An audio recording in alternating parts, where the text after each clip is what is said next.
Hello friends, नमस्कार। मैं कुमार महेंद्र आपके अपने online platform target with PS Parihar पर आप लोगों का स्वागत करता हूं। और आज हम लोग पढ़ेंगे लर्निंग का पार्ट 1 हम लोग पढ़ चुके हैं। आज लेक्चर 6 है, आज पार्ट 2 पढ़ेंगे। और आप लोग जितने भी बच्चे लर्निंग की पहली वीडियो नहीं देखे हैं, सबसे पहले आप पहला लेक्चर देखिए लर्निंग का, उसके बाद लर्निंग का दूसरा लेक्चर देखेंगे तो आपको क्या होगा, समझ में आएगा। तो चलिए देखिए, पहले लेक्चर में अगर हम लोग बात करें तो हम लोग पहले लेक्चर में बात कर लिए थे कि लर्निंग की परिभाषा के बारे में बात किए थे, लर्निंग के महत्वपूर्ण स्टेटमेंट के बारे में बात किए थे, लर्निंग की विचारधारा के बारे में बात किए थे। और आज हम लोगों को लर्निंग की विशेषता पढ़नी, चौथी पॉइंट जो मैं आपको लिखवाया था कि लर्निंग की विशेषता क्या होती है, what is characteristic of learning, इसके बारे में क्या करनी है, चर्चा करनी है। और आप लोग वीडियो को शेयर करना, लाइक करना बिल्कुल मत भूलिएगा, चैनल को सब्सक्राइब भी करिएगा और आपका सुझाव बिल्कुल क्या है, आमंत्रित है। चलिए तो आइए देखिए, हम लोग सबसे पहले आज बात करते हैं लर्निंग की विशेषता पर। किस पर बात करते हैं, लर्निंग की विशेषता पर बात करते हैं। तो आइए देखिए, जो हमारी अगली पॉइंट थी उस पर हम लोग डिस्कस कर लेते हैं, लर्निंग की विशेषता पर। तो देखिए, हम लोगों की जो चौथी पॉइंट थी, 3 पॉइंट हम लोग पढ़ चुके थे, तो हम लोगों को देखिए पढ़नी है अधिगम की विशेषता। अधिगम की विशेषताएं बहुत अच्छी टॉपिक है। अधिगम की विशेषताएं, इस पर हम लोग क्या करनी है, डिस्कस करनी है। और अधिगम की विशेषताओं से हर बार एक प्रश्न क्या किया जाता है, पूछा जाता है, कैरेक्टरिस्टिक ऑफ लर्निंग। देखिए, अगर हम लोग अधिगम की विशेषता की बात करें तो देखिए, जो अधिगम है ना, यह व्यवहार में स्थायी परिवर्तन को ही क्या कहते हैं, अधिगम कहते हैं। व्यवहार में स्थायी परिवर्तन को ही क्या कहते हैं, अधिगम कहते हैं। तो आइए देखिए, इसकी विशेषताओं को अगर हम लोग देखना शुरू करें तो देखिए, सबसे पहली विशेषता की अगर मैं बात करूं तो कुछ होगी, तो वह देखिए क्या होगी,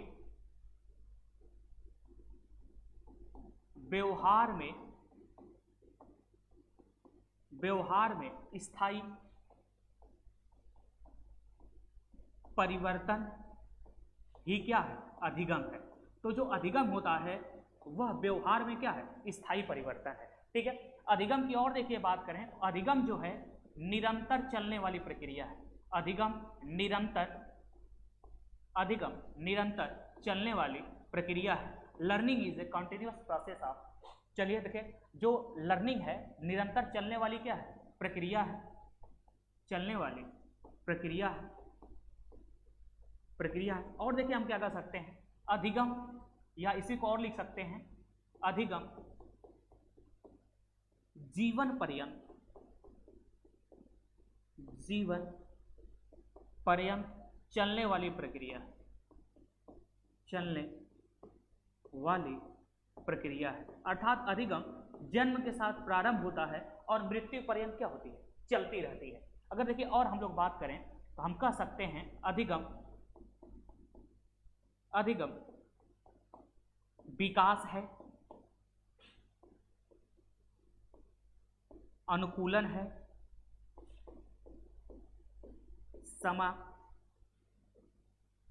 समायोजन की प्रक्रिया है, कि क्या है, आपकी प्रक्रिया है। तो अधिगम जो है आपका विकास है, अनुकूलन है, समायोजन की क्या है, प्रक्रिया है। देखिए, अधिगम की बात करें तो अधिगम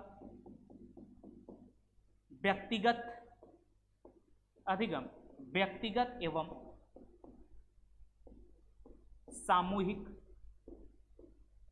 सामूहिक, या हम कह सकते हैं तो हम इसको सामाजिक भी ले सकते हैं, व्यक्तिगत एवं सामाजिक दोनों होता है। अधिगम जो है व्यक्तिगत एवं सामाजिक दोनों होता है। अधिगम जो है आपका, यह व्यक्तिगत और सामाजिक क्या होता है, दोनों होता है। देखिए, और समझने का अगर हम लोग प्रयास करें, इसके डिफिनीशन में और बातें करें तो हम लोग कह सकते हैं अधिगम सक्रिय प्रक्रिया है। अधिगम आपकी कैसी प्रक्रिया होती है, अधिगम सक्रिय प्रक्रिया है। अर्थात जो अधिगम आपका होता है वह सक्रिय होता है। फिर देखिए, और अगर हम लोग बात करें, अधिगम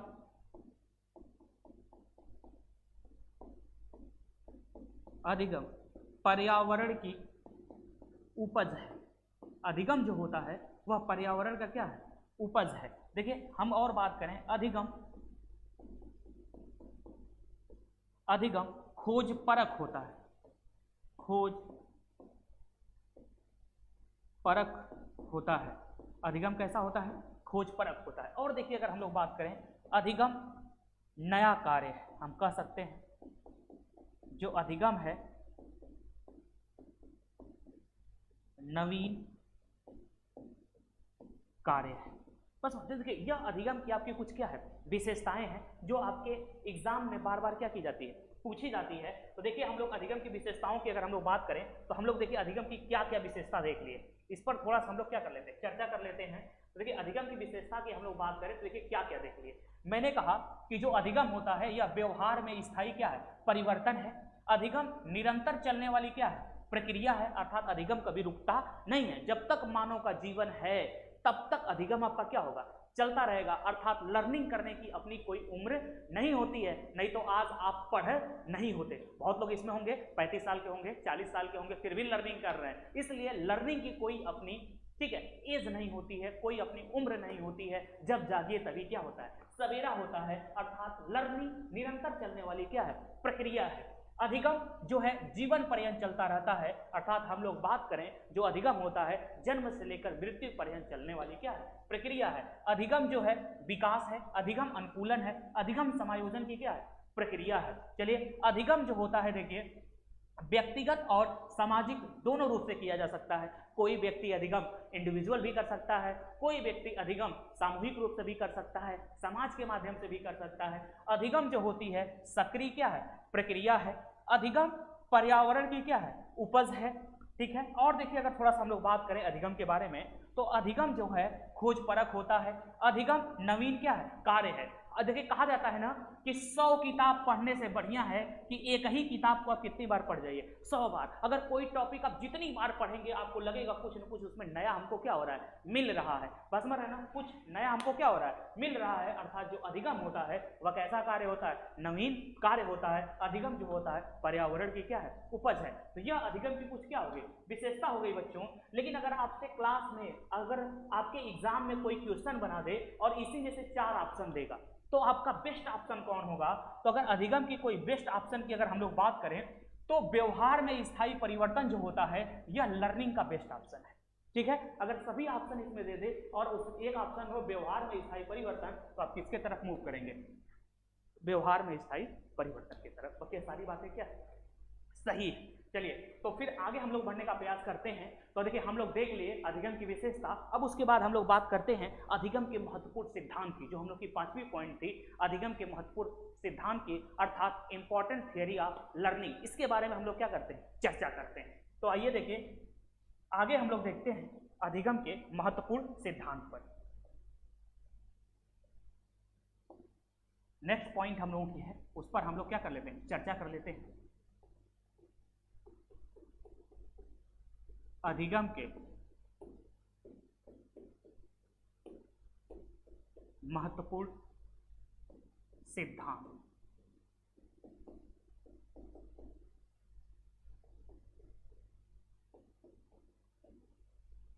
इंपॉर्टेंट प्रिंसिपल ऑफ लर्निंग। चलिए तो हम लोग कुछ प्रमुख सिद्धांतों की बात कर लेते हैं अधिगम के, जिसके बारे में बार बार आपके एग्जाम में क्या किया जाता है, पूछा जाता है। तो आइए चलिए इस पर हम लोग क्या करते हैं, चर्चा करते हैं और देखने का प्रयास करते हैं कि कौन कौन सा अधिगम का सिद्धांत है जो आपके एग्जाम के लिए इंपॉर्टेंट है। तो इसमें से कुछ महत्वपूर्ण सिद्धांत हैं जिनके बारे में मैं चर्चा करता हूं। आप लोग एक एक सिद्धांत का नाम कमेंट बॉक्स में बताते रहे। मैं लिख रहा हूं और आप कमेंट में एक एक सिद्धांत का नाम लिखिएगा और सभी लोग कमेंट करने का प्रयास करेगा, तभी आपको अधिगम के सारे सिद्धांत क्या होंगे, याद होंगे। बल्कि याद कराने की जिम्मेदारी मेरी है।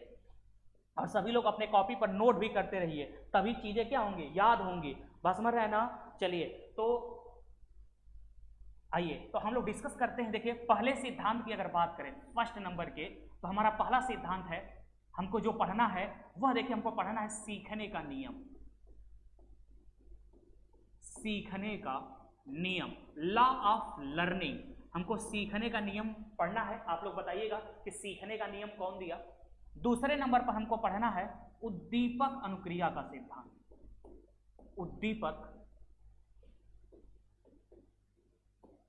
उद्दीपक अनुक्रिया का सिद्धांत। दूसरे नंबर पर हमको पढ़ना है उद्दीपक अनुक्रिया का सिद्धांत अर्थात स्टिमुलस रिस्पॉन्स थ्योरी।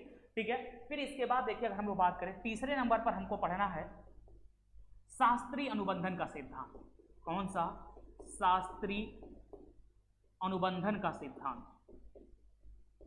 शास्त्रीय अनुबंधन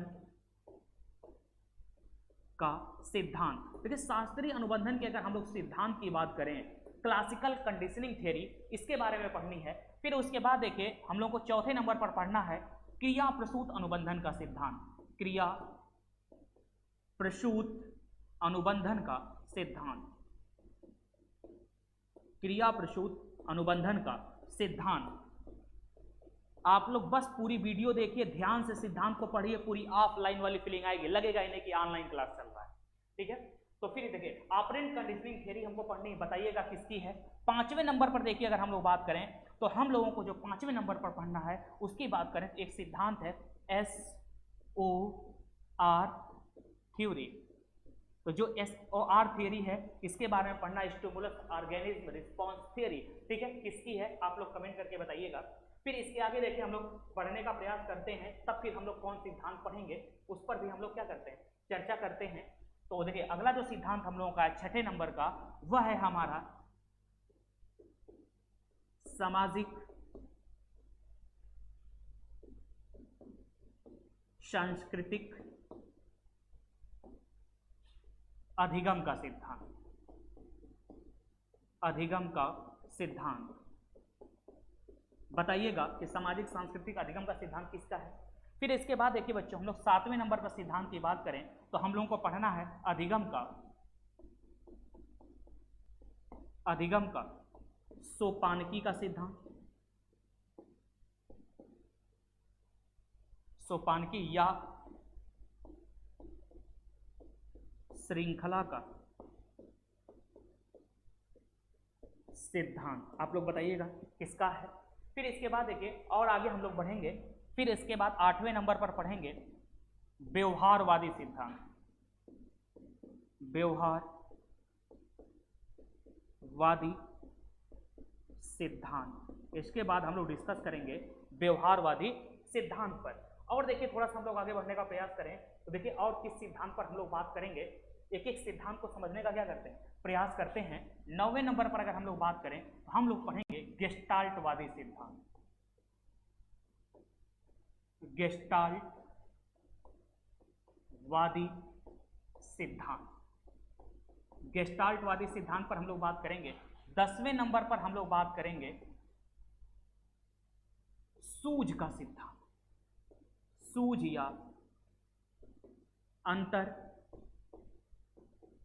दृष्टि का सिद्धांत। आप लोग एक एक कमेंट करके बताइएगा कि कौन सा सिद्धांत किसका है।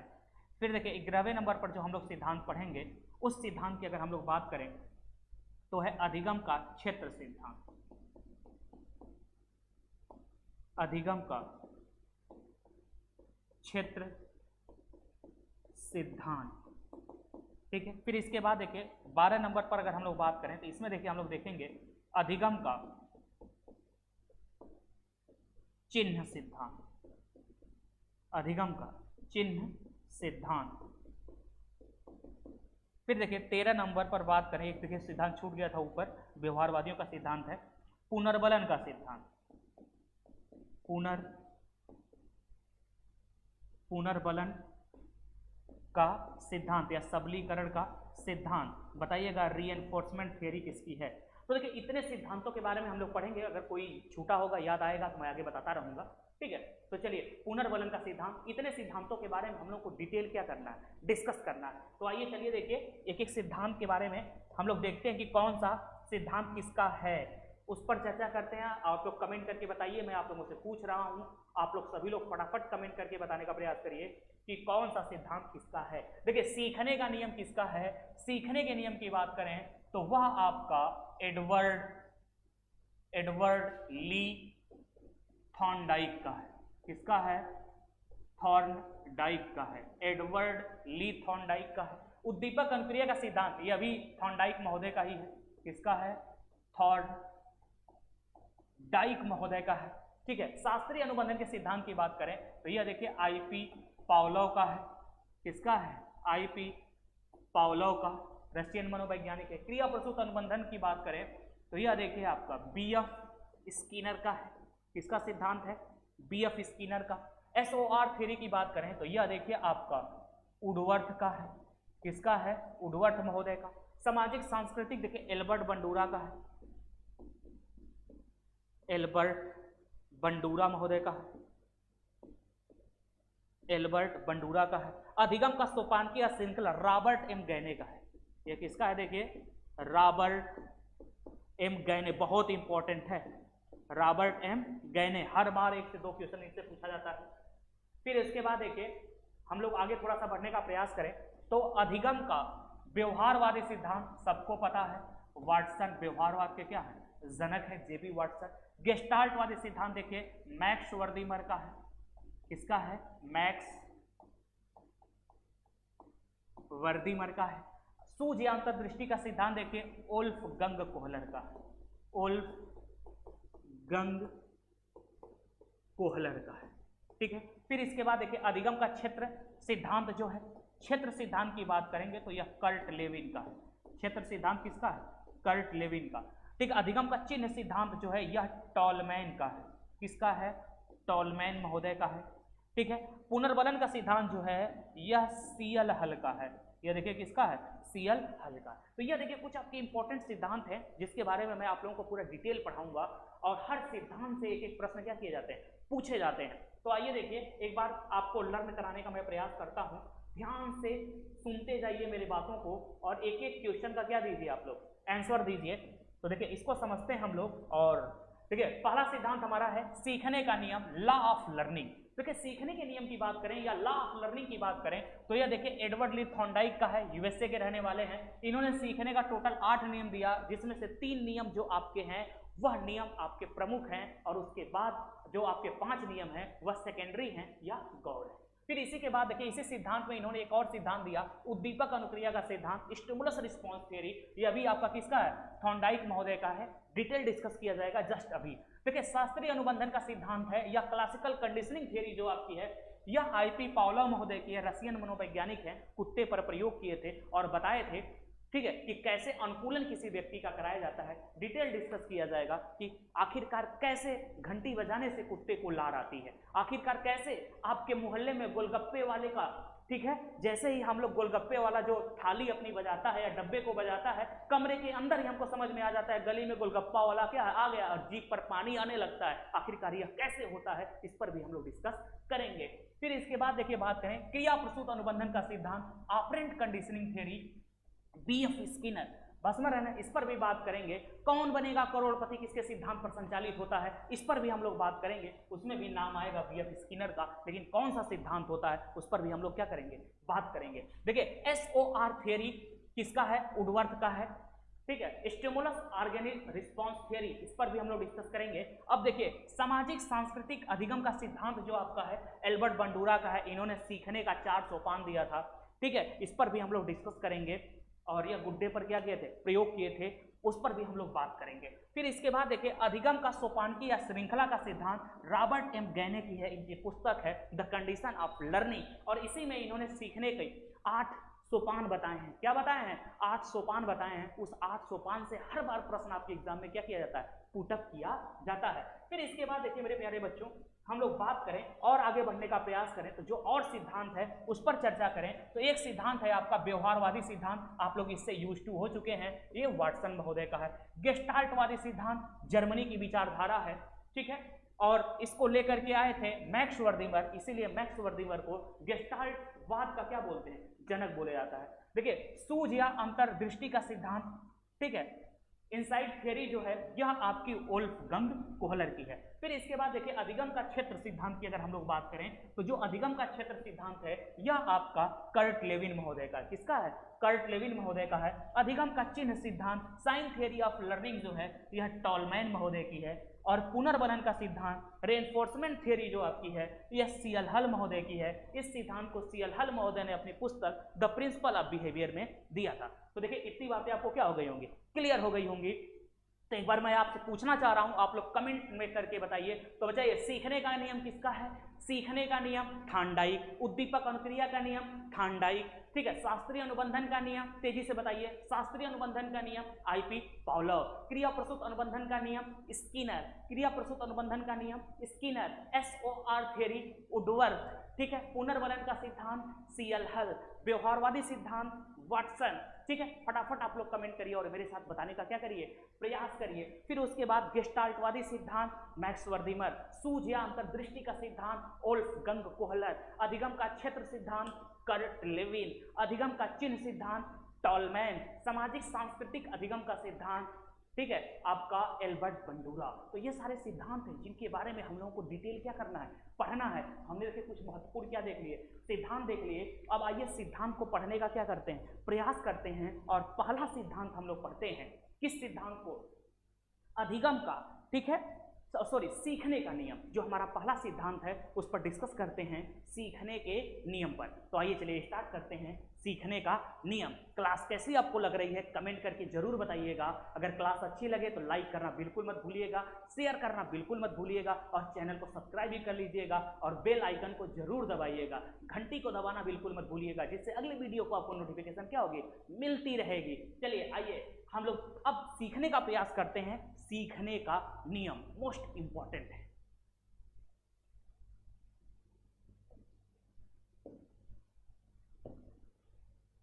चलिए आइए डिस्कस करते हैं सीखने के नियम पर।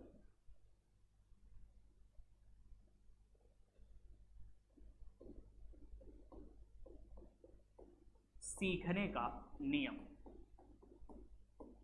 Law of learning, law of learning. तो देखिए बच्चों, अगर हम लोग सीखने के नियम की बात करें तो यह सीखने का नियम जो देने वाला मनोवैज्ञानिक है उसकी चर्चा कर ले तो उनका नाम है एडवर्ड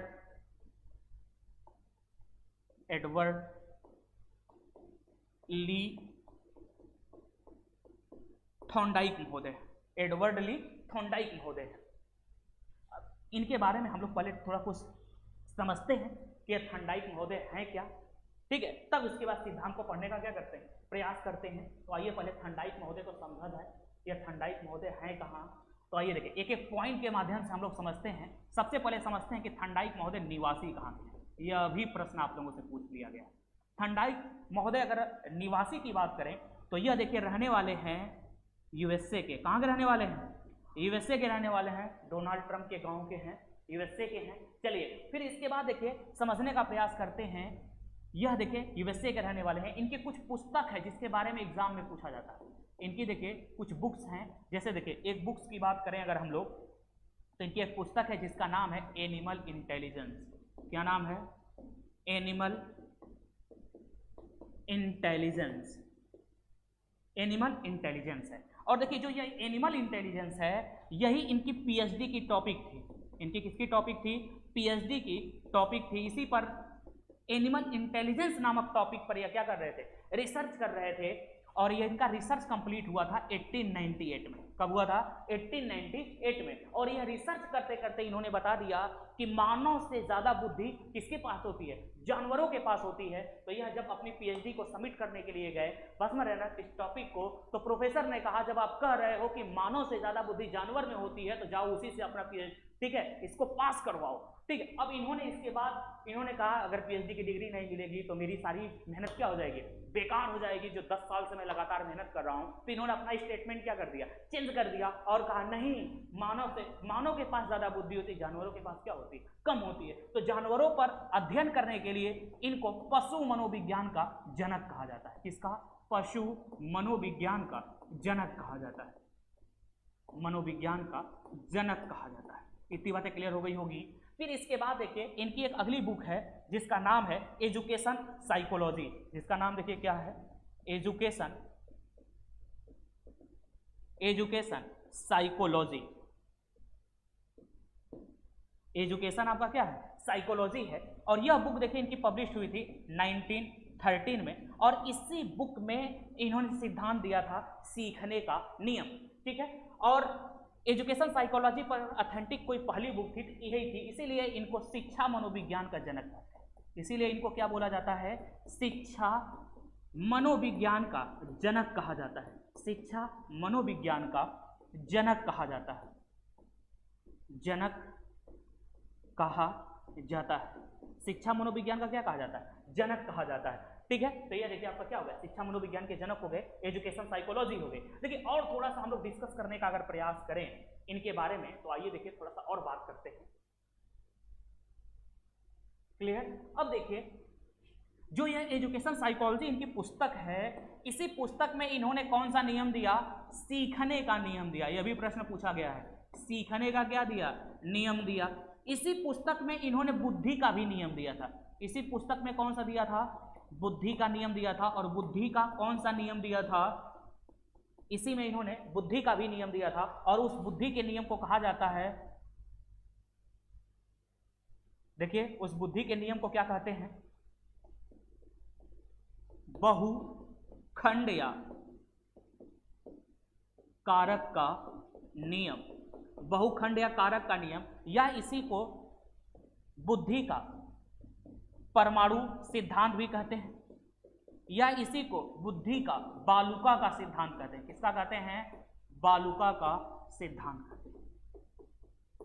तो जब मैं आपको इंटेलिजेंस पढ़ाऊंगा तो वहां पर डिटेल इनके बारे में क्या करेंगे, हम लोग बात करेंगे। तो सीखने का नियम एजुकेशन साइकोलॉजी में, बुद्धि का नियम ये भी एजुकेशन साइकोलॉजी में दिया था। ठीक है, तो चलिए आगे हम लोग और थोड़ा सा बढ़ने का प्रयास करते हैं और समझते हैं इनके एक एक चीज के बारे में। अब देखिए, अब प्रश्न पूछा जाएगा इन्होंने प्रयोग किस पर किया था। देखिए प्रयोग की बात अगर करें तो यह प्रयोग किस पर किए थे? तो यह प्रयोग किए थे बिल्ली पर। प्रयोग किस पर किए थे? बिल्ली पर किए थे। और बिल्ली कैसी थी? एक भूखी बिल्ली थी, एक भूखी बिल्ली थी। कैसे प्रयोग किए थे उस पर भी हम लोग क्या करेंगे, डिस्कस करेंगे। और उसके बाद देखिए पूछा जाता है कि उद्दीपक क्या था।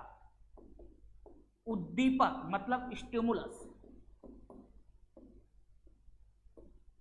स्टिमुलस क्या था, उद्दीपक क्या था? तो उद्दीपक जो था बच्चों वह आपका मांस का टुकड़ा था, मांस का टुकड़ा या मछली, मांस का टुकड़ा या क्या था? मछली था उद्दीपक। अब देखिए अब एक नया शब्द आ रहा है उद्दीपक, stimulus. What is stimulus? Comment करके बताइए कि उद्दीपक क्या होता है। आज समझने का प्रयास करिए। जैसे आप लोग कहते हैं कि आप लोग सर ऑनलाइन पढ़ा रहे हैं, पढ़ने का मन ही नहीं करता है, कोई उद्दीपक नहीं है। बस मान जैसे मान लीजिए मैं कहूं अभी आज घोषणा हो जाए आज ही कि 50,000 वैकेंसी टीचर्स की आ गई। कितनी आ गई? 50,000 टीचर्स की वैकेंसी आ गई, 50,000 प्लस। और इसका एग्जाम ध्यान से समझिएगा 1 महीने के आफ्टर 30 डेज है। अब आपको उद्दीपक एक क्या हो गया, मिल गया। और आपने उद्दीपक को देखा और रिस्पॉन्स करना क्या कर दिया, शुरू कर दिया। इस समय आपके सामने उद्दीपक नहीं। उद्दीपक का मतलब होता है कि कोई ऐसा चीज जो आपको रिस्पॉन्स करने के लिए क्या करे, प्रेरित करे। तो इस समय देखिए हम लोग के पास कोई उद्दीपक नहीं है तो उतना पढ़ने का मन नहीं कर रहा। लेकिन जैसे ही वैकेंसी आ जाए, एग्जाम की डेट आ जाए, उसके बाद देखिए सभी लोग रात दिन क्या कर देंगे, एक कर देंगे। अर्थात हमारे पास एकदम स्ट्रांग उद्दीपक है। कैसा उद्दीपक है? स्ट्रांग उद्दीपक है। और उसको देख करके हम क्रिया, ये मांस का टुकड़ा उद्दीपक है। अभी कैसे है जब मैं प्रयोग बताऊंगा तो चीजें बिल्कुल आपको क्या हो जाएंगे, क्लियर हो जाएंगे। तो देखिए प्रयोग किए थे बिल्ली पर। बिल्ली कैसी थी? भूखी थी। उद्दीपक क्या था? मांस का टुकड़ा या मछली था। अब इसके बाद इन्होंने जब सीखने का नियम दिया तो आइए हम लोग पहले सीखने के नियम को देखते हैं, फिर उसके बाद मैं इनका प्रयोग बताता हूं, फिर इसके बाद दोनों चीजें बिल्कुल क्या हो जाएंगी, आपके क्लियर हो जाएंगी। तो पहले सीखने का नियम देखिए। ये देखिए बेसिक बातें इनकी हो गई। फिर इसके बाद देखिए थोड़ा सा और आगे हम लोग बढ़ते हैं और उस पर हम लोग क्या करते हैं, बात करते हैं। तो पहले देखिए इनके सीखने के नियम को देखते हैं। किसको देखते हैं? सीखने के नियम को। अब आपको पता हो गया, इनकी बेसिक जानकारी आपको मिल गई। तो अब सीखने का नियम देखिए।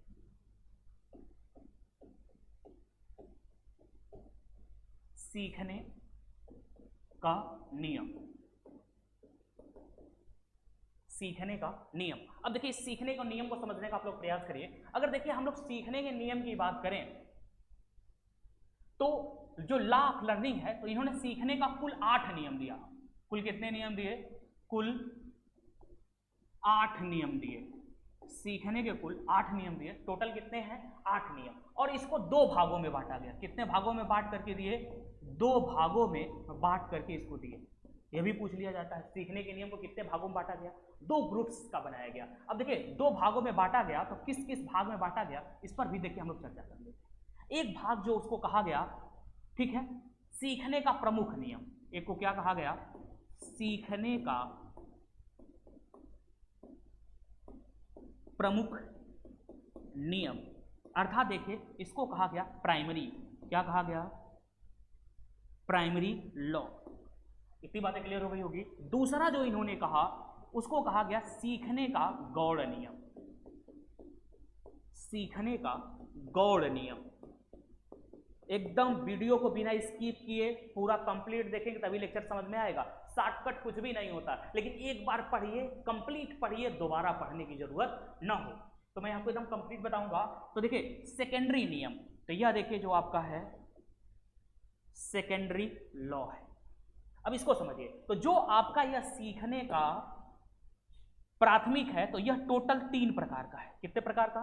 3 प्रकार का है। और जो यह आपका गौड़ है यह 5 है। एक प्रश्न तो यही पूछ लिया जाता है कि सीखने का प्रमुख नियम जो प्राइमरी लॉ है वह कितना है?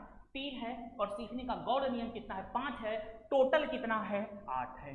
टोटल कितना है बच्चों? 8 है। यह कैसे निकल के आया इस पर जस्ट अभी हम लोग क्या करेंगे, डिस्कस करेंगे। बस आप लोग बने रहिए और जैसा आप लोग अपना प्यार इस वीडियो पर दे रहे हैं साइकोलॉजी पर, ऐसे ही क्या करिए, देते रहिए। चलिए, और अपना सुझाव जरूर दीजिए। अगर कोई दिक्कत हो, कोई प्रॉब्लम हो तो अपना सुझाव बिल्कुल क्या कीजिए, दीजिए। मैं एक एक कमेंट को देख करके आपको क्या करूंगा, रिप्लाई करूंगा। आगे देखिए हम लोग बढ़ने का प्रयास करते हैं। अब देखते हैं कि यह जो नियम है वह कौन कौन सा है। अब देखिए यह जो 3 नियम है इस पर बच्चों अगर हम लोग चर्चा करें तो वह 3 नियम कौन कौन सा है। पहला नियम जो है वह आपका तत्परता का नियम, तत्परता का नियम, तत्परता का क्या है? नियम है। और इस सीखने के नियम को सिर्फ हमको सीखना नहीं है, इसको अपने जीवन में उतारना है। और जो बच्चा अपने जीवन में उतार ले उसको 100% नौकरी मिल जाएगी। तत्परता का नियम। और उसके बाद देखिए जो दूसरा है वह आपका अभ्यास का नियम है। वह आपका क्या है? अभ्यास का नियम, अभ्यास का नियम। देखिए जो तीसरा है आपका, इसकी अगर हम लोग बात करें तो प्रभाव का नियम है। किसका नियम है? प्रभाव का नियम, प्रभाव का नियम। यह 3 हो गया आपका। तो इसको तो हर बार एक क्वेश्चन यहां से फिक्स है, हर बार बच्चों पूछा जाता है। चाहे आप यूपी टेट दीजिए, सी टेट दीजिए, एनबीएस, केबीएस, डीएसएसपी, जितने भी टीचर्स के एग्जाम होते हैं, इनफैक्ट टीजीटी, पीजीटी हर जगह पूछी जाती है। तो जितने बच्चों का टीजीटी, पीजीटी होगा एजुकेशन से या साइकोलॉजी से, उन बच्चों का जितने भी क्वेश्चन आते हैं लगभग में 80% सिलेबस ऐसे ही आपका कंप्लीट हो जाएगा। पूरी साइकोलॉजी आप पढ़ लेंगे तो। चलिए आइए देखिए हम लोग बात करते हैं।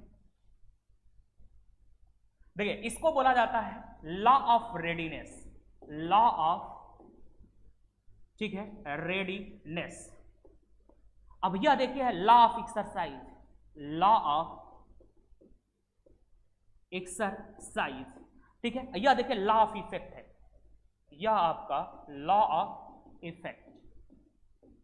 चलिए अब देखिए समझिए। अब देखिए अगर हम लोग बात करें इस नियम की तो देखिए तत्परता का नियम एक ही होता है, लेकिन अभ्यास का नियम 2 होता है। एक देखिए यूज का और दूसरा देखिए क्या होता है, अनयूज का।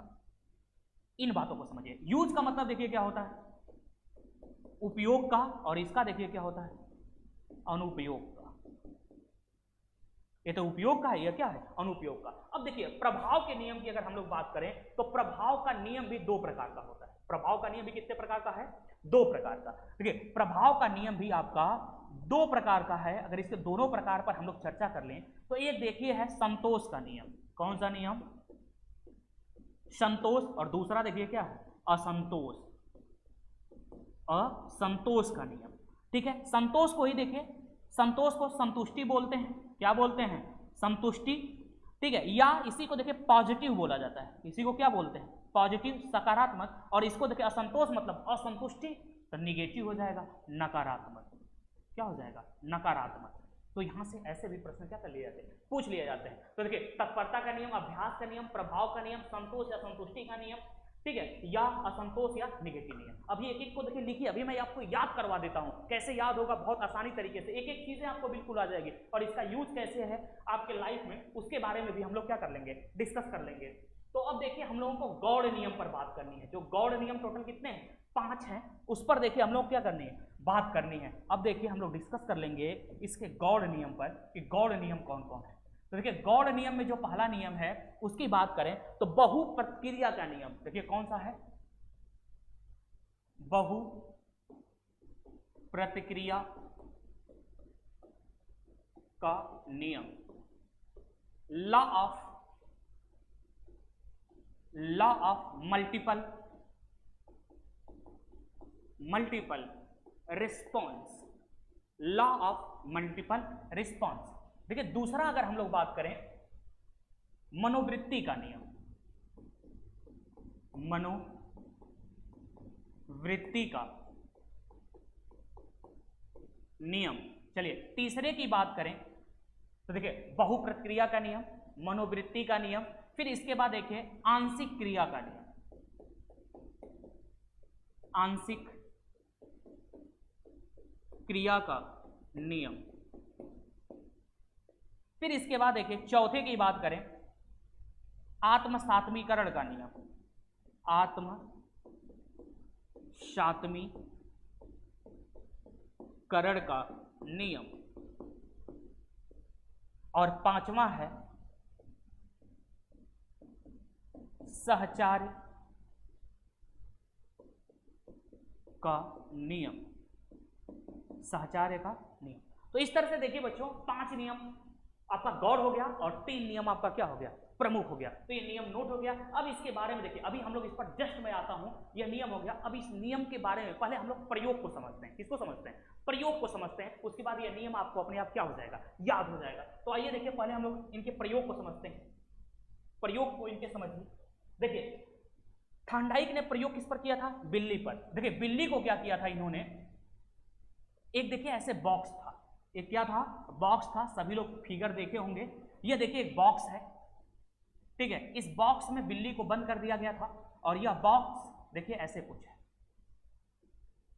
ठीक है। यह बॉक्स है। तो यहां से इस बॉक्स में देखिए ऐसे खिड़की लगी हुई है और यहां पर देखिए इस बॉक्स में क्या लगा है, ये दरवाजा लगा हुआ है। तो यह देखिए बॉक्स में आपका,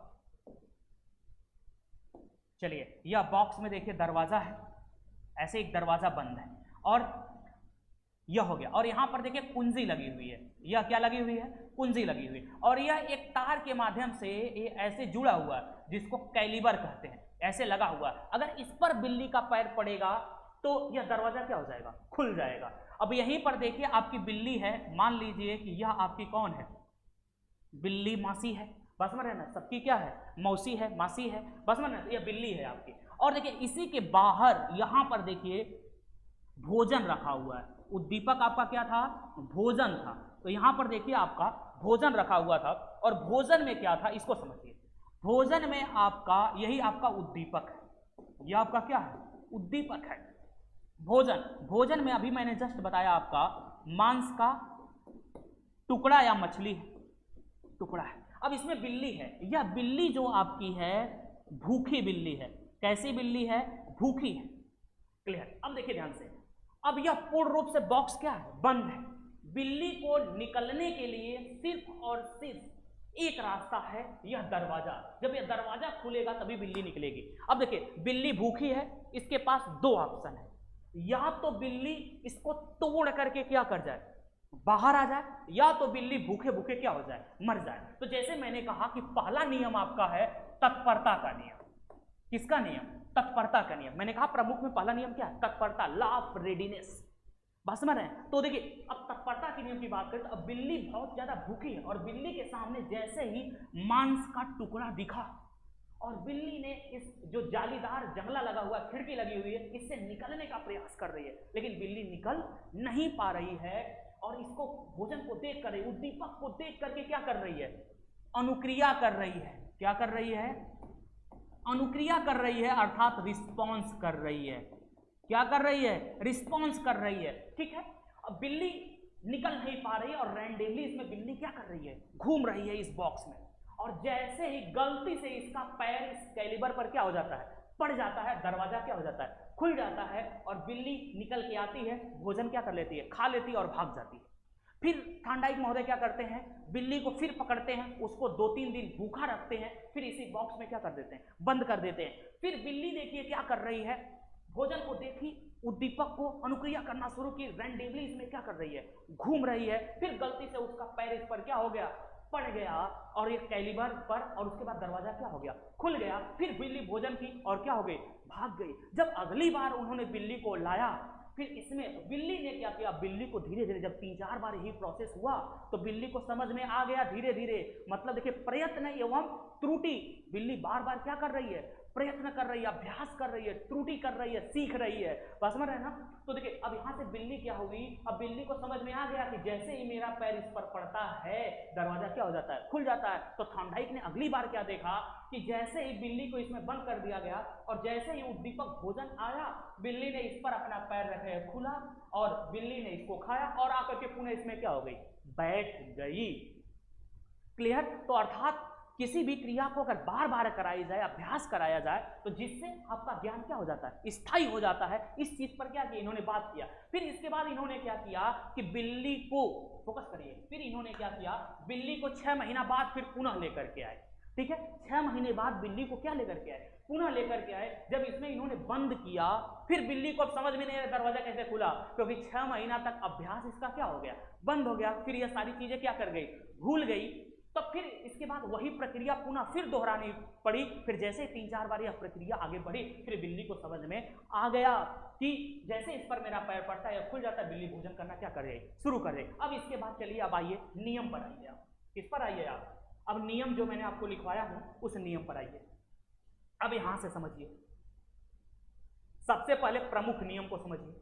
सीखने का प्रमुख नियम देखिए मैंने आपको 3 बताया, इसको समझिए। देखिए मैंने कहा तत्परता का नियम, सबसे पहले मैंने किसका नियम लिखाया, तत्परता का। मैंने कहा कि जब बिल्ली भूखी थी तो उसको क्या कर दिया गया, बंद कर दिया गया। ठीक है, अब देखिए बिल्ली के पास 2 ऑप्शन है कि बिल्ली या तो भूखे उसी बॉक्स में मर जाती, या तो बिल्ली तत्परता दिखाए। क्या दिखाए, तत्परता दिखाए बिल्ली। तो बिल्ली ने सबसे पहले तत्परता दिखाया, रैंडमली उसमें क्या की, घूमी। अर्थात बिल्ली ने पहला नियम क्या किया, फॉलो किया। और आप भी लोग पहला नियम क्या कर रहे हैं, फॉलो कर रहे हैं। अर्थात आप पढ़ने के लिए तत्पर हैं, तभी तो यूट्यूब पर आए हुए हैं।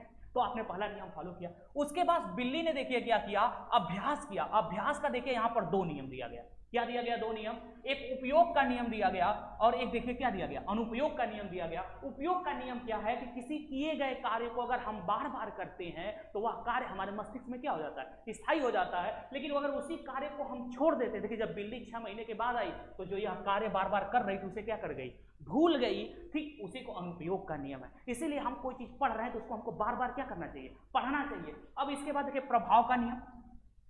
जब बिल्ली ने बार बार इसका उपयोग किया तो इसको देखिए क्या मिला, संतुष्टि मिली, संतोष मिला। अर्थात बिल्ली को भोजन क्या हो गया, प्राप्त हो गया। लेकिन बिल्ली ने देखिए उपयोग करना बंद कर दिया अब 6 महीना। फिर जब बिल्ली पहली बार आती है बॉक्स में तो फिर उसको असंतोष मिलता है, क्योंकि दरवाजा खोल ही नहीं पाती है। बस में रहना, क्योंकि उन्होंने अनुप्रयोग कर दिया था, एक्सरसाइज करना क्या कर दिया था, बंद कर दिया गया। तो इसको असंतोष का यह निगेटिव नियम कहते हैं। तो मेरे समझ से अब आपको समझ में आ गया होगा, अब आपको क्या हो गया हो समझ में। अब इसको अपने ऊपर लेकर के आइए। मान लीजिए कि आपको 50 के प्लस वैकेंसी आ गई, उद्दीपक आपको मिल गया, आपने तत्परता दिखा दी। आपने क्या दिखा दी, तत्परता दिखा दी, रिस्पॉन्स आपने क्या कर दिया और आपने खूब उपयोग किया और आपको जॉब मिल गई, आपको क्या मिल गई, संतुष्टि मिल गई। लेकिन एक बच्चा ऐसा है, तत्परता तो दिखाया, तत्परता क्या किया, दिखाया, और कुछ दिन पढ़ा, 1 दिन पढ़ा, 2 दिन पढ़ा, या उसका टेस्ट बदल गया, आज हमसे पढ़ रहा है कल उससे पढ़ रहा है। फिर तब तक बीच में सोना जानू करने लगा ना, धनिया पुदीना सोना जानू ले मोबाइल पर। बस सबसे ज्यादा आजकल युवाओं का यही प्रॉब्लम है। बस अपने पत्नी को देखना छोड़ दूसरे को पत्नी को देखने लगते हैं। बस समझिए, अपने पति को छोड़ दूसरे को देखने लगते हैं। ठीक है, आजकल की युवाओं का प्रॉब्लम है, सोना धनिया पुदीना में लगे रहते हैं ना। उसको छोड़ो यार, आओ यहाँ पर। ठीक है, तो देखिए अभ्यास का नियम तो आप बार बार यूज करेंगे, बार बार करेंगे तो आपको संतोष का नियम मिलेगा। लेकिन अगर आप अनुपयोग पर आए फिर असंतोष, फिर शुरू से वही ना, जोड़ घटाना गुणा भाग फिर पढ़ना पड़ेगा, लगेगा कि हम 0 पर आ गए। तो आपको यह नियम अपने लाइफ में भी क्या करना, फॉलो करना। तो यह तीनों बहुत इंपॉर्टेंट है। जो बच्चा इन तीनों को लेकर के आ गया उसका जीवन बिल्कुल क्या हो गया, सफल हो गया। अब इसके बाद देखिए हम लोग गौड़ नियम पर आते हैं। किस पर आते हैं, गौड़ नियम को समझिए। गौड़ नियम इन्होंने 5 बताया। देखिए एक कहा बहु प्रक्रिया का नियम। देखिए बहु प्रक्रिया का नियम क्या है कि बिल्ली ने क्या किया, जब बॉक्स में बंद थी ना तो बहुत सारा रिस्पांस की और उसमें से किसी एक रिस्पांस को चूज किया। कौन सा चूज किया कि जैसे ही कैलिबर पर मेरा पैर पड़ता है तो वह क्या हो जाता है। जैसे जब हम भी लोग तैयारी करते हैं बच्चों तो बहुत सारी टेक्निक का प्रयोग करते हैं। आप भी लोग बहुत सारे यूट्यूब चैनल को सर्च किए होंगे, बहुत सारे कोचिंग को क्या किए होंगे, सर्च किए होंगे। बस में रहना, तब जा करके आपको किसी एक नियम पर आए होंगे, किसी एक विधि पर आए होंगे। इसी तरह से बिल्ली ने भी बहु प्रक्रिया का नियम लगाया, बस मैंने मल्टीपल रिस्पॉन्स किया, फिर उसमें से किसी एक नियम को चूज किया। किसको? कि कैलिबर पर जैसे ही पैर पड़ता है, हाथ पड़ता है, कुछ भी पड़ता है तो दरवाजा खुल जाता है, भोजन मिल जाता है। तो इसी को कहा गया बहु प्रक्रिया का नियम। अब मनोवृत्ति का नियम को मतलब समझिए। जैसे देखिए ध्यान से, कैसे है कि मन के जीते जीत है, मन के हारे हार है। जैसे मान लीजिए बिल्ली अगर अपने मन में यह ठान ली होती, अरे मैं तो दरवाजे में बंद हो गई हूं, भोजन नहीं मिलेगा, तो बिल्ली मर जाती। लेकिन बिल्ली ने ठान लिया, नहीं मुझे जीतना है। आप भी ठान लीजिए, नहीं मुझे, ठीक है, 52,000 वैकेंसी में सिलेक्शन लेना है। तो अर्थात आपके मन में अगर आएगा कि हम सेलेक्ट हो जाएंगे तो 100% आप सेलेक्ट हो जाएंगे। आपके मन में अगर आ गया, ठीक है, कि हम नहीं सिलेक्शन हो पाएंगे, मुझसे निकलेगा ही नहीं, तो 100% आप कितना भी इंटेलिजेंस से नहीं निकलेगा। तो इसी को मनोवृत्ति का नियम कहते हैं। अर्थात आपके मन में जो चीज ठान लेंगे वही आपका क्या होगा? रिजल्ट होगा। जैसे मैं आपको कुछ भी पढ़ा दूं, अगर आप मन में एक नैरेटिव मेरे प्रति बना दीजिए, अरे ये तो बेकार पढ़ा रहे हैं, समझ में ही नहीं आएगा, 100% आपको समझ में नहीं आएगा। लेकिन आप अपने अंदर नैरेटिव बनाइए, नहीं सर अच्छा पढ़ा रहे हैं, मैं थोड़ा समझने की कोशिश करता हूं, तो देखिए जो भी चीजें बताई जाएगी आपको बिल्कुल क्या होगा? समझ में आएगा। बस मैं, अर्थात आपके मन में जैसा चलेगा वैसा ही आपका क्या होगा? रिजल्ट होगा। सबके साथ ऐसा होता है। जैसे कुछ बच्चे हैं कहते हैं अरे हम केवीएस का एग्जाम नहीं देंगे, सीटेट नहीं देंगे, बहुत टफ होता है। अरे पहले दो तो ना, जब आप देंगे तो ये बिल्कुल क्या हो जाएगा? इजी हो जाएगा। अब आंशिक क्रिया का नियम क्या है?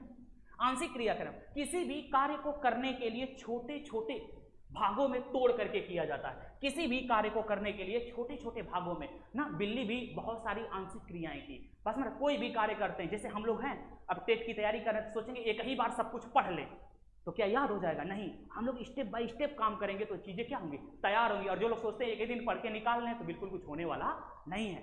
ठीक है, वह बच्चा मूर्ख है क्या जो 10 साल से तैयारी कर रहा है, और आप आएंगे एक ही दिन में क्या कर लेंगे? मास्टर हो जाएंगे। बस मत है ना। अर्थात देखिए आप सभी लोग 17वीं तक पढ़ के आए हैं, 17वीं तक पढ़ के आए, आपको कुछ भी नहीं पता और एक महीने में हम सिलेक्शन दिला देंगे? ऐसा कुछ भी नहीं होता है। ठीक है, तो इसके लिए आपको मेहनत करनी पड़ेगी। अब तक जो चीजें आपने नहीं सीख पाए, हम कैसे आपको एक महीने में सिखा देंगे? बिल्कुल नहीं। ठीक है, तो आप लोग पढ़े लिखे हैं, समझदार, तो इसके लिए आपको टाइम देनी पड़ेगी। ठीक है, बकिया आप कहीं जाएंगे ना एग्जाम के एक दिन पहले और कहेंगे सर 5,000 फीस लीजिए, सिलेक्शन दिलवा देंगे, तो बिल्कुल बोलेंगे हाँ दिलवा देंगे, बस मतलब एक दिन में आपको सिलेक्शन दिलवा देंगे। तो ऐसा कुछ होता नहीं है। इसके लिए आपको क्या देना पड़ेगा? टाइम देना पड़ेगा। तो देखिए जो आंशिक क्रिया का नियम है बच्चों, इसका मतलब क्या है? आंशिक क्रिया के नियम का मतलब है किसी भी कार्य को छोटे छोटे टुकड़ों में बांट के करना। जैसे बेस्ट एग्जाम्पल सचिन तेंदुलकर को ले लीजिए, बस में रहना, उनका हर ओवर पर, हर रन पर, बस में हर चीज पर अपनी स्ट्रेटेजी क्या होती है? अलग होती है। आप MS धोनी को ले लीजिए, क्यों इतना फेमस है? कि उनकी हर गेंद की अपनी स्ट्रेटेजी क्या होती है? अलग होती है। वो पहली गेंद से नहीं मान के मुझे 100 रन बनाना है, बस में रहना, तो वह 99 पर भी होते तभी भी नहीं उनका मन होता कि मुझे सेंचुरी बनानी है। फोकस करिए। तो इसीलिए किसी भी कार्य को करने के लिए आंशिक क्रिया, देखिए आत्मसात्मीकरण का नियम का मतलब क्या है? देखिए पूर्व में किया गया किसी कार्य को ना, कोई कार्य हम पूर्व में किए हैं, अगर उसकी मदद से नई जानकारी को भी हम उसमें क्या कर लेते हैं? शामिल कर लेते हैं, तो उसको आत्मसात्मीकरण का क्या कहते हैं? नियम कहते हैं। सहचार्य नियम, सब में सामंजस्य बैठाने को ही क्या कहा जाता है? सहचार्य का नियम कहा जाता है। तो इस तरह से देखिए यह आपका है सीखने का नियम। देखिए मैंने क्या बताया कि सीखने का नियम 8 प्रकार का होता है। 3 आपका प्रमुख नियम है, 5 आपका गौड़ नियम है। प्रमुख नियम में अगर हम लोग बात करें तो पहला नियम तत्परता का नियम, दूसरा नियम अभ्यास का नियम, तीसरा नियम प्रभाव का नियम है। ठीक है, तो देखिए तत्परता के नियम की बात करें तो यह एक प्रकार का है। अभ्यास के नियम की बात करें तो 2 प्रकार का होता है, उपयोग और अनुपयोग का। और तीसरे नियम की अगर हम लोग बच्चों बात करें तो वह लॉ ऑफ इफेक्ट है, प्रभाव का नियम, यह संतोष या असंतोष का नियम होता है। देखिए प्रभाव के नियम में थॉर्नडाइक ने एक एग्जाम्पल दिया था, किसमें? सॉरी, तत्परता के नियम में कहा गया कि, ध्यान से समझिएगा, उन्होंने कहा कि अगर कोई व्यक्ति सीखना चाहता है, ठीक है, जिसे कहा जाए कि एक घोड़ा, उन्होंने कहा था कि एक प्यासे घोड़े को, ध्यान समझिए, अगर एक प्यासे घोड़े को अगर घोड़ा पानी पीने के लिए तत्पर है तो एक आदमी भी उसको पानी पिला सकता है। अगर घोड़ा पानी पीने के लिए तत्पर नहीं है तो 20 आदमी मिलकर भी उसको पानी पिला नहीं सकता। बस में रहना। अगर आप पढ़ने के लिए तत्पर है तो मैं आपको पढ़ा सकता हूं, अगर आप पढ़ने के लिए तत्पर नहीं हैं तो पूरी आपकी फैमिली लग जाए, पूरा गांव लग जाए, खुद हमारे प्रधानमंत्री महोदय आपको पढ़ाने के लिए आ जाए, फिर भी आप पढ़ नहीं पाएंगे। तो इसको कहा गया तत्परता का नियम। चलिए फिर इसके बहुप्रक्रिया का नियम देखिए, है गौड़ नियम है, बहुप्रक्रिया का नियम, मनोवृत्ति का नियम, आंशिक क्रिया का नियम, आत्मसात्मीकरण का नियम, साचार्य नियम। तो यह हो गया आपका सीखने का नियम। इतनी बातें याद करके जाइए, एक भी प्रश्न छूट जाएगा तो आप मुझसे बता दीजिएगा। ठीक है, चलिए, तो यह हो गया आपका आत्मसात्मीकरण का नियम। इतनी बात आपको क्लियर हो गई होगी, बिल्कुल। चलिए, तो अब इसके बाद देखिए एक नियम और है, उसकी हम लोग बात करते हैं। ठीक है, तो अगले नियम की बात करते हैं। तो आप लोग स्क्रीनशॉट लेना चाहते हैं ले सकते हैं, पीडीएफ आप लोगों को मिल जाएगा। तो सीखने का नियम देखिए आप लोगों को समझ में आ गया होगा। अब थोड़ी वीडियो बड़ी हो रही है तो यहीं पर इसको क्या करते हैं, ब्रेक करते हैं। तब अगले वीडियो में, अगले लेक्चर में मैं आपको, ठीक है, उद्दीपक अनुक्रिया का सिद्धांत एकदम इसी से मिला हुआ है, उद्दीपक अनुक्रिया का सिद्धांत पढ़ा दूंगा, और उसके साथ साथ आपका आईपी पौधों का नियम। एक वीडियो में 2 नियम पढ़ाते हैं, ऐसे करके पूरे नियम क्या कर देंगे, पढ़ा देंगे। तो अगर आपको इस सेशन लेक्चर अच्छा लगा हो तो इसको क्या कर दीजिएगा, आप लोग सभी मित्रों को शेयर करिए, बताइए कि Kumar Mahendra sir target with PS Parihar पर, ठीक है, सीडीपी पढ़ा रहे हैं। ठीक है, वीडियो को लाइक करना, शेयर करना, चैनल को सब्सक्राइब करना, ठीक है, अधिक से अधिक लोगों। लेकिन सबसे इंपॉर्टेंट अगर कोई चीज है तो आपका सुझाव, आप अपना सुझाव देना कमेंट बॉक्स में बिल्कुल मत भूलिए, ठीक है, जिससे मैं और ज्यादा अगली वीडियो में इंप्रूवमेंट करके बताऊंगा, क्योंकि सीखने की कोई उम्र नहीं होती है, बस समझ रहे हैं ना। और आप भी लोग टीचर हैं, ठीक है, तो टीचर आपस में क्या करते हैं, स्टूडेंट और लर्नर, ठीक है, तो हम भी लर्नर हैं, आप भी लर्नर हैं, हम भी टीचर हैं, आप भी क्या टीचर हैं। चलिए, बहुत बहुत आप लोगों को धन्यवाद।